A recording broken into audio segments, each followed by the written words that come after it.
Hello everyone, welcome to our YouTube channel commerce classes. आज का अपना टॉपिक है लिक्विडिटी रेशो के रिगार्डिंग। हम पहले पढ़ चुके हैं कि अकाउंटिंग रेशो 4 टाइप से क्लासिफाइड की जा सकती है।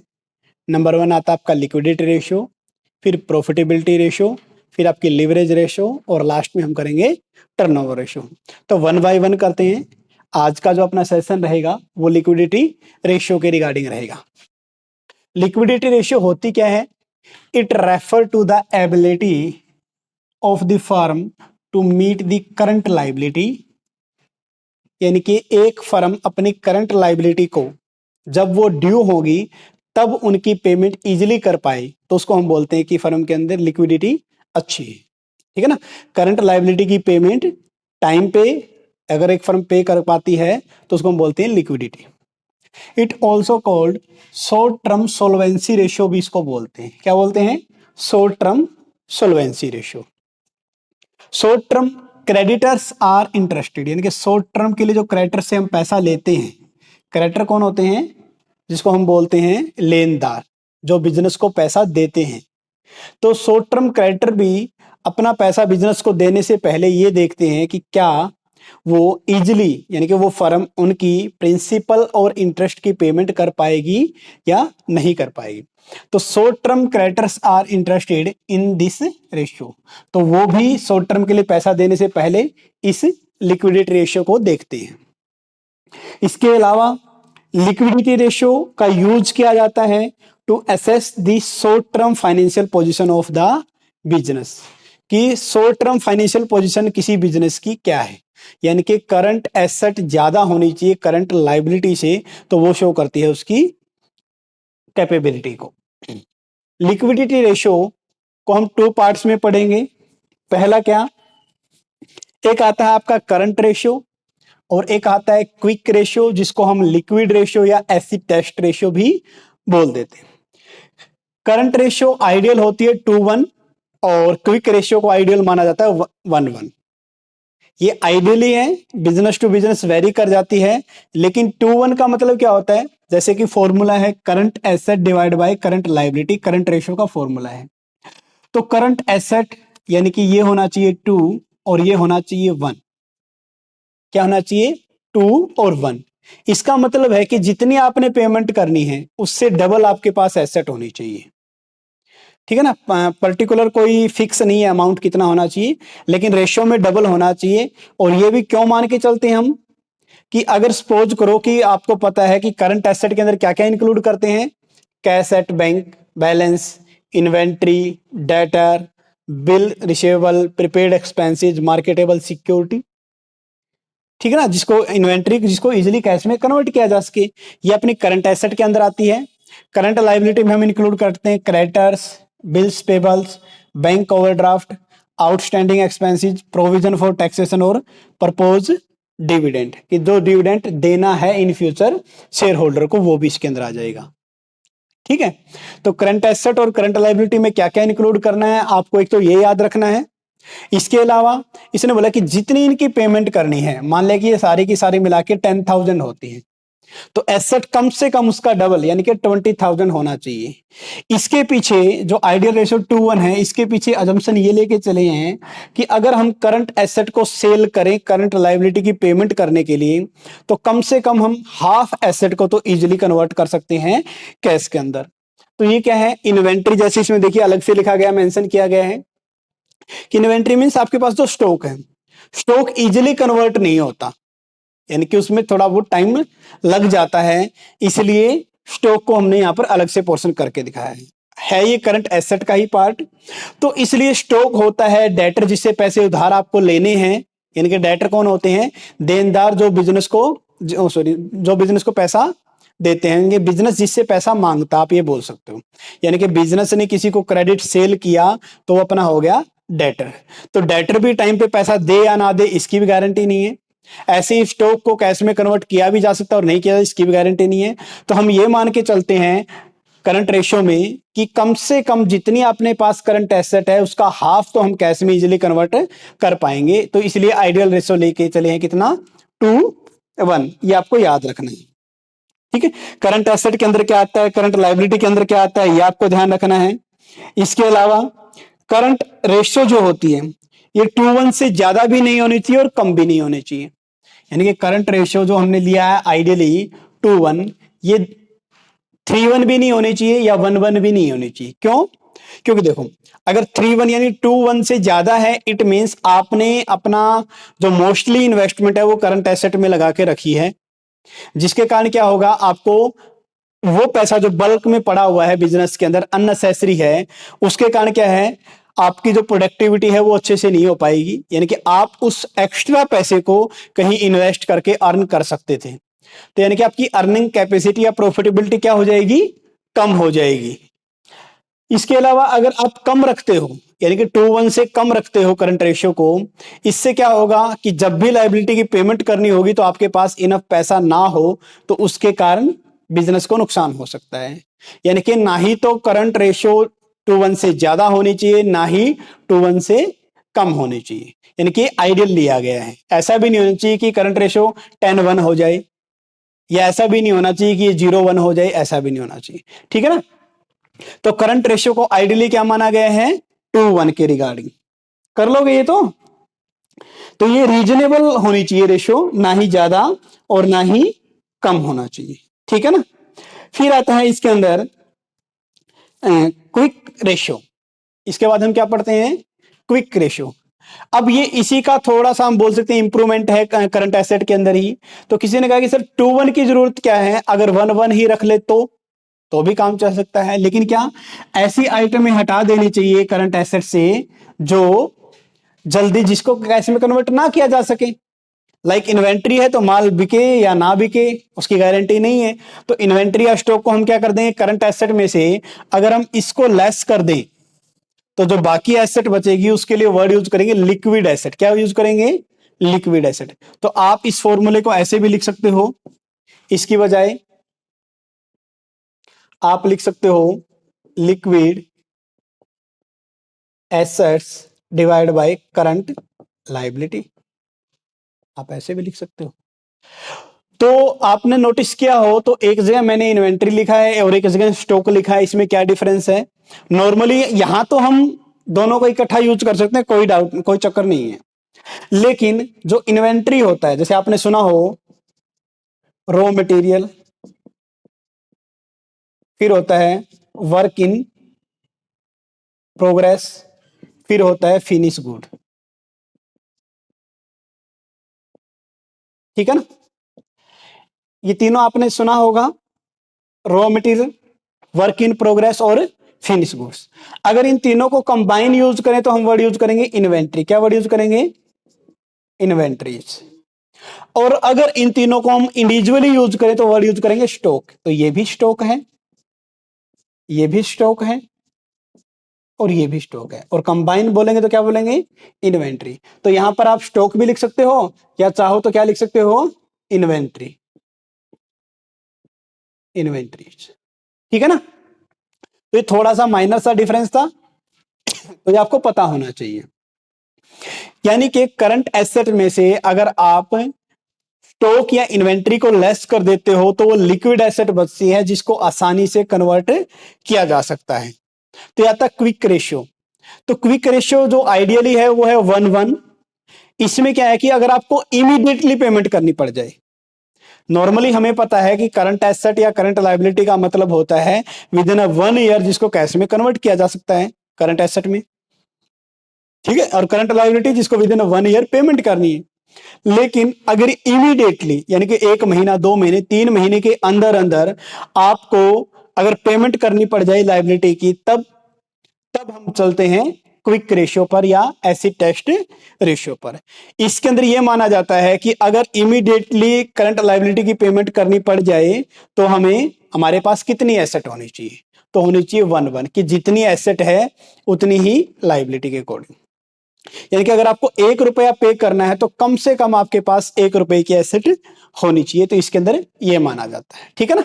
अगर इमीडिएटली पेमेंट करनी है तो क्विक एसेट या क्विक रेशियो का फॉर्मूला यूज करते हैं हम, और विद इन 1 ईयर करनी है तो करंट रेशियो का फॉर्मूला हम यूज करते हैं।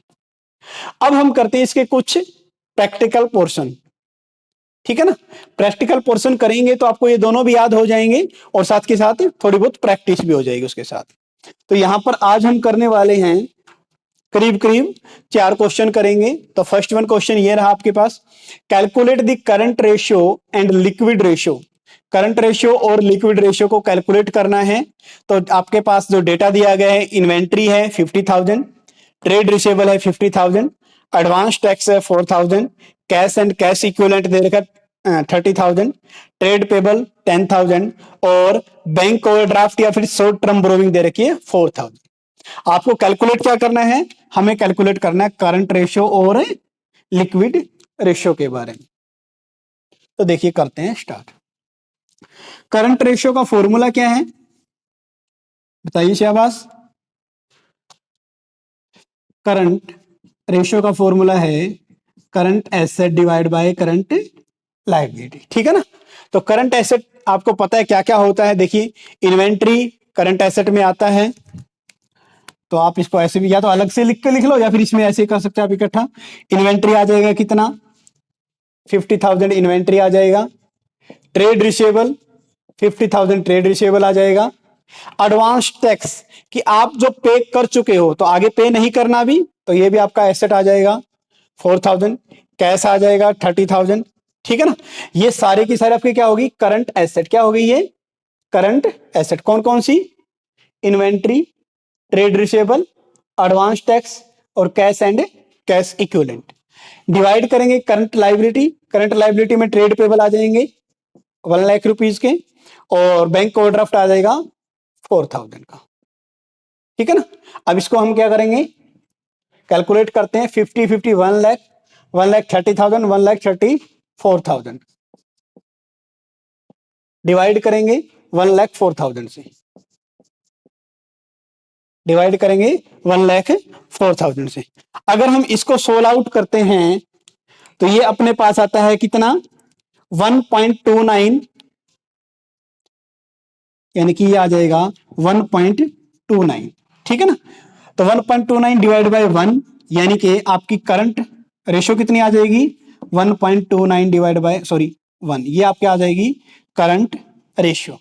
तो करंट रेशियो आइडियली होनी कितनी चाहिए 2:1, अपनी कितनी आई है 1.29। तो इट मींस इस फर्म के पास इतना पैसा नहीं है कि वो इजीली अपनी करंट लायबिलिटी की पेमेंट कर पाए, ठीक है ना। तो एज ए फाइनेंशियल मैनेजर आप सजेस्ट क्या करोगे कि भी करंट एसेट को और ज्यादा बिजनेस में रखा जाए, ठीक है ना। सारा का सारा पैसा जो फिक्स एसेट में लगा रखा है उसमें से कम इतना पोर्शन करंट एसेट के रूप में रखा जाए कि ये रेशियो 2:1 हो जाए। कर लोगे ना ये। तो अब बात करते हैं हम इसी के लिक्विड एसेट की। अब लिक्विड एसेट निकालना है तो क्या करेंगे सर, करंट एसेट में से सिर्फ और सिर्फ क्या करना पड़ेगा आपको, स्टॉक को लेस कर देते हैं या इन्वेंट्री को लेस कर देते हैं। तो लिक्विड रेशियो का फॉर्मूला क्या बनेगा, liquid asset divide by current liability. Liquid asset कैसे निकालेंगे, करंट लायबिलिटी माइनस इन्वेंट्री।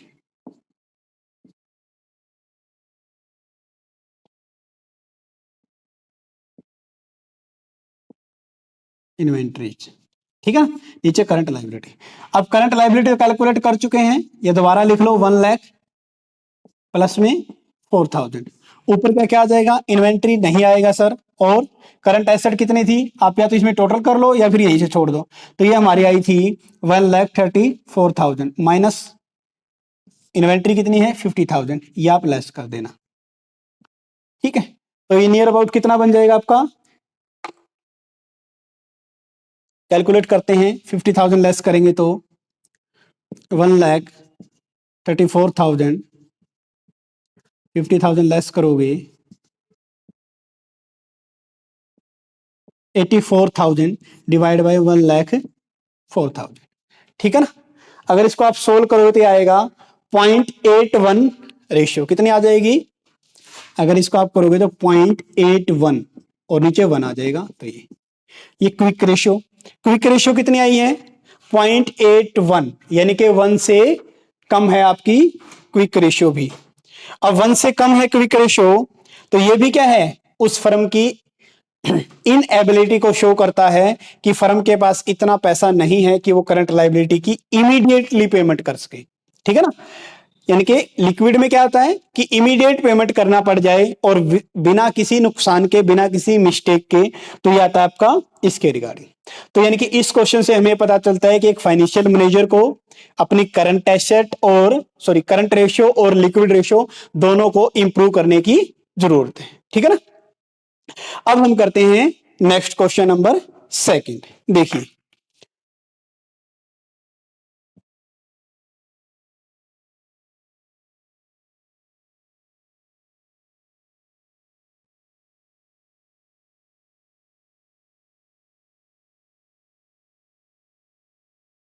मैं इसको रब कर रहा हूं ताकि थोड़ा स्पेस अपने को मिल जाए, उसके अकॉर्डिंग करते हैं।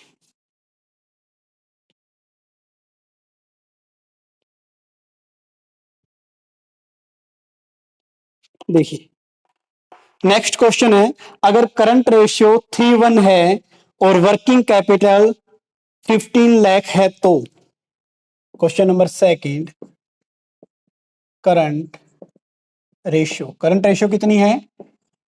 2:1, 3:1। करंट रेशियो है 3:1 और वर्किंग कैपिटल है 15 लाख, तो अपने को करंट एसेट निकालनी है। वर्किंग कैपिटल कितनी है? 15 लाख, 15 लाख रुपए है, तो अपने को निकालना है करंट एसेट्स, ये फाइंड आउट करनी है। ठीक है ना, ये आप साथ के साथ नोट कर सकते हो या फिर टेलीग्राम चैनल कॉमर्स क्लासेज पर इसकी पीडीएफ है, तो वहां से भी आप डाउनलोड कर सकते हो। ठीक है ना, तो करंट एसेट अपने को फाइंड आउट करनी है, तो वही है फॉर्मूला, क्या होगा? Current ratio is equal to current asset divide by current liability. आपको ये तो पता है ना, करंट एसेट और करंट लाइबिलिटी। और वर्किंग कैपिटल का फॉर्मूला क्या होता है? क्योंकि अपने को वर्किंग कैपिटल देगी तो इसी की हेल्प से निकालना पड़ेगा। तो working capital, net working capital का फॉर्मूला होता है current asset minus current liability. अब करंट एसेट नहीं दे रखी, लेकिन वर्किंग कैपिटल क्या होता है? Current asset current liability. देखो, करंट रेशियो दे रखी 3:1 क्या दे रखी है? 3:1। इट मींस ये अगर 3 है तो ये क्या है? 1, और ये क्या हो जाएगी? 2। कर लोगे इजीली। मैंने क्या किया, सिर्फ और सिर्फ जो गिवन था क्वेश्चन में वही लिखा है, current asset divide by current liability, और इसका आंसर क्या दे रखा? 3:1। यानी करंट लायबिलिटी अगर 1 है तो करंट एसेट उसका 3 टाइम है, इनकी 3 गुना है, तो यह आ जाएगा आपका इसके रिगार्डिंग। इसके अलावा हम बात करते हैं यानी कि वर्किंग कैपिटल, तो आपको करंट रेशियो में कैसे निकाल सकते हैं ये देखिए। यहां पर करंट रेशियो आप ऐसे भी कर सकते हो डायरेक्ट, या फिर एक तरीका और है, अगर इसको हम पुट करते हैं तो भी बात बन जाएगी। कैसे? ये है 3, ये करंट एसेट और ये करंट लायबिलिटी, आप ऐसे लिख सकते हो। ये 3 दे रखा है करंट एसेट और करंट लायबिलिटी। अगर हम क्रॉस मल्टीप्लाई करते हैं, क्या करते हैं? क्रॉस मल्टीप्लाई करते हैं, तो current asset is equal to 3 current liability. कर लोगे? सिंपल। अगर आपको उस पोर्शन से नहीं करना तो आप ऐसे भी कर सकते हो डायरेक्ट। ठीक है, वैसे तो ऐसे निकाल सकते हो, लेकिन अगर आपको ऐसा करना तो ऐसे भी कर सकते हो डायरेक्ट। ठीक, कर लोगे, इसमें तो कोई मुश्किल नहीं। क्या किया? Current ratio current asset divide by current liability, और फिर करंट रेशियो का फॉर्मूले में दे रखा 3:1, तो 3:1 लिख दिया, current asset current liability, cross multiply किया तो current asset equal to 3 current liability. क्या हो जाएगा? 3 करंट लायबिलिटी। ठीक है, तो हमें पता है कि करंट एसेट की जगह हम अब क्या लिख सकते हैं? करंट एसेट की जगह हम लिख सकते हैं सर 3 करंट लायबिलिटी। यानी कि यहां पर क्या लिख सकते हैं? 3 करंट लायबिलिटी, और यहां पर करंट लायबिलिटी रहने देते हैं, तो क्या बच जाएगा? 2 करंट लायबिलिटी। क्या बच जाएगा? 2 करंट लायबिलिटी हो जाएगा। तो 2 करंट लायबिलिटी की जगह क्या है, क्या दे रखा है? इसकी वैल्यू गिवन है 15 लाख। कितनी है? 15 लाख। तो 2 current liability equal to 15 lakh, और 1 करंट लायबिलिटी कितना हो जाएगा? 75,000। 1 करंट लायबिलिटी कितना हो जाएगा? 7,50,000, 7,50,000। 50,000, क्योंकि 15 लाख रुपए है ना, तो हाफ हो जाएगा 7.5 लाख रुपए। तो हमारे पास करंट लाइबिलिटी आ चुकी है जी। क्या आ चुकी है? Current liability. स्टेप 1 क्या है?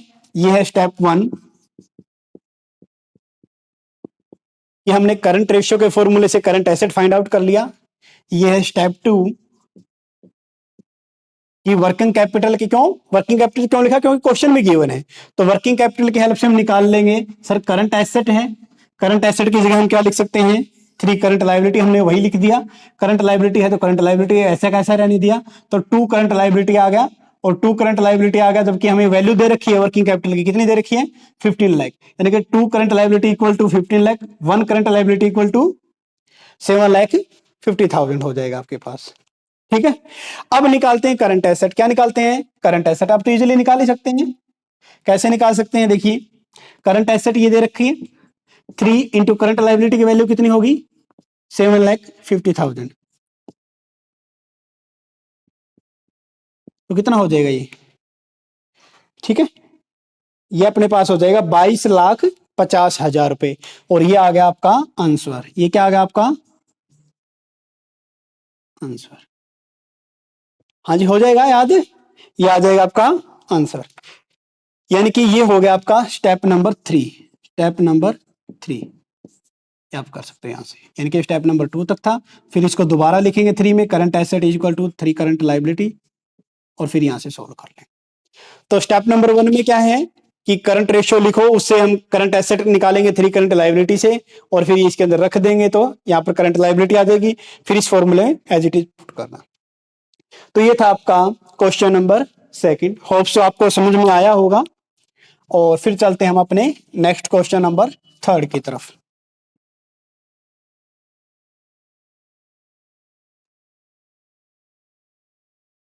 क्वेश्चन नंबर 3 उसके अंदर दिया गया है P limited has current liability 30,000। क्या दे रखा है कि पी लिमिटेड की लाइबिलिटी है 30,000, 30,000 रुपए पी लिमिटेड की लाइबिलिटी दे रखी है। तो क्या फाइंड आउट करना, देखते हैं। देखिए, पी लिमिटेड कंपनी है, ठीक है, उसकी लाइबिलिटी दे रखी है, करंट लाइबिलिटी दे रखी है 30,000। कितना दे रखा है करंट लाइबिलिटी? 30,000। करंट रेशियो है 3:1, करंट रेशियो है 3:1। 3:1 का मतलब होता है करंट एसेट 3 टाइम है करंट लाइबिलिटी की, ठीक है ना। और क्विक रेशियो है 1:1, क्विक रेशियो है 1:1। इसके अलावा how much in the stock in trade, यानी कि इन्वेंट्री पूछी गई आपसे। How much in the stock in trade, यानी कि इन्वेंट्री या स्टॉक के बारे में हमसे पूछा गया है, तो वो हमें फाइंड आउट करना है। अब हमें ये फाइंड आउट करना है कि स्टॉक कितना है। तो स्टॉक हम कैसे फाइंड आउट कर सकते हैं? हमें पता है कि सर क्विक रेशियो के फॉर्मूले में स्टॉक हमने पढ़ा था, करंट एसेट माइनस स्टॉक या inventory divide by current liability, ये पढ़ा था ना आपने। तो इसकी तो नीड पड़ेगी अपने को, तो तभी तो हम स्टॉक निकाल सकते हैं। लेकिन हमारे पास है क्या? हमारे पास है current ratio. Current ratio formula current asset divide by current liability. Formula क्या होगा? Current asset divide by current liability. अब करंट लायबिलिटी क्वेश्चन में गिवन है, ये कितनी है करंट रेशियो? 3। करंट एसेट हमें नहीं पता, लेकिन करंट लायबिलिटी कितनी है? 30,000। वही क्रॉस मल्टीप्लाई करेंगे तो करंट एसेट आ जाएगी 90,000। कितना आ जाएगा? 90,000। कर लोगे? तो यहां से हमें क्या फाइंड आउट हो गया? आपका करंट एसेट फाइंड आउट हो गई। तो ये हो गया आपका स्टेप 1। स्टेप 1 में हमने क्या निकाल लिया? Current assets. अब करते हैं स्टेप 2। क्विक रेशियो दे रखी है आपकी 1, ठीक है। करंट एसेट हमें दे रखी है 90,000। स्टॉक हमें निकालना है, करंट लायबिलिटी दे रखी है 30,000। क्रॉस मल्टीप्लाई करोगे 30,000 90,000 माइनस स्टॉक। अब ये माइनस वाला इस साइड आके क्या हो जाएगा? प्लस का स्टॉक हो जाएगा, और उस साइड ये जाके माइनस का हो जाएगा 30,000। यानी कि स्टॉक अपने पास कितना हो गया 60,000। कितना हो गया 60,000। तो ये आपका आंसर हो जाएगा। हाँ जी, क्या किया हमने, ये इंफॉर्मेशन गिवन है क्वेश्चन में, इसके थ्रू हमें पता है कि स्टॉक निकालना है, और स्टॉक का हमें पता है कि सर करंट एसेट में तो स्टॉक नहीं आता, करंट रेशियो के फॉर्मूले में तो स्टॉक नहीं दे रखा, लेकिन हाँ क्विक रेशियो के फॉर्मूले में हमें पता है कि स्टॉक वर्ड आता है। तो इसकी हेल्प से हमें क्या चाहिए, अभी करंट एसेट या करंट लायबिलिटी चाहिए, ठीक है, या क्विक रेशियो तो दे ही रखी है, तो हमने यहां पर निकाल दिया करंट रेशियो के फॉर्मूले से करंट एसेट, तो इसे ऐसे इजिली फाइंड आउट कर लेंगे। ये था आपका क्वेश्चन नंबर 3 और लास्ट क्वेश्चन है। लास्ट क्वेश्चन में सिर्फ डेटा दे रखा है और आपको सिर्फ ये एनालाइज करना है कि इस कंपनी के लिए आप कैसे क्या सजेस्ट करोगे, ये कंपनी ठीक है या इसके अंदर इंप्रूवमेंट की जरूरत है, या कहीं इस कंपनी ने ज्यादा पैसा करंट एसेट में तो नहीं ब्लॉक करके रख दिया है, ठीक है ना। तो इसके रिगार्डिंग हम पढ़ने वाले हैं। तो डेटा लिखते हैं, देखिए, flowing trend ratio have been extracted from the audited record at a large size industry company. तो आपको क्या डेटा दे रखा है, करंट रेशियो और एसिड टेस्ट रेशियो का अपने पास डेटा है। किस चीज का, एक तो है सर करंट रेशियो का और एक है